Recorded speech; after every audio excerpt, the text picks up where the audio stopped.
WhatsApp guys, this is my another blog. আর আজকে হচ্ছে বেরোইছি এত সুন্দর বৃষ্টিতে। তো এই বৃষ্টিতে বৃষ্টি বিলাস না হয়ে পারলাম না।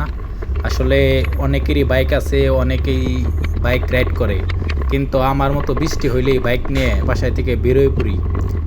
এত সুন্দর এরকম বৃষ্টিতে বাসায় থেকে বাইক নিয়ে বেরোনোর, বা যারা যেসব বাইকাররা বৃষ্টিবিলাসী বাইকাররাই জানে যে বাইক নিয়ে বেরোনোর মজাটা কী। তো আজকে বেরোইলাম আমার গোপ্রো নিয়ে। তো সবসময় বেরোই, মন খারাপ থাকলে বাইক নিয়ে বেরোই, তারপরে বৃষ্টি হইলে বাইক নিয়ে বেরোই, কিন্তু কখনো ভিডিও করা হয় না। আজকে ভাবলাম যে যেহেতু আজকে সুন্দর একটা সময়, সরকারি ছুটির দিন, তো আমারও ডিউটি ছিল না, দেন বেরোই পড়লাম আমি ঘুরতে। তো ভালোই লাগতেছিল, রাস্তা ফাঁকা, সেই বৃষ্টি হইতেছিল।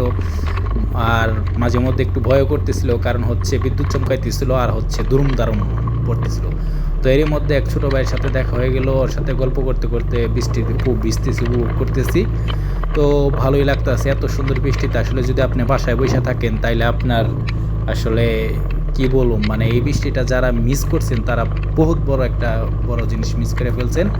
আসলে এই বৃষ্টি, এত সুন্দর বৃষ্টি, দেখেন কত সুন্দর বৃষ্টি হইতেছে, ভিজার মতো একবারে। এই বৃষ্টিতে ভিজলে, আসলে অনেকে আছে বৃষ্টিতে ভিজলে আসলে সমস্যা হয়, তাদের জন্য না। আসলে বৃষ্টি বিলাস হচ্ছে এমন একটা জিনিস যে যখন বৃষ্টি হইব তখন আপনার মানে বাসায় থেকে বেরোইতে হইব, আপনারা কেউ আটকে রাখতে পারবো না। হ্যাঁ, এমন একটা।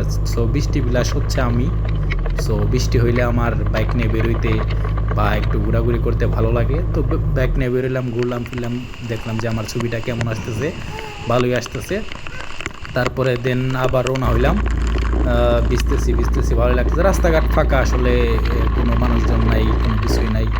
তো ভালোই মজা লাগতেছিল, ভালোই বৃষ্টিগুলো অনেকক্ষণ হয়েছে, অনেকক্ষণ ভিজছি। আসলে বৃষ্টি বিলাস ভালোই লাগলো। ধন্যবাদ, সবাই পাশে থাকবেন।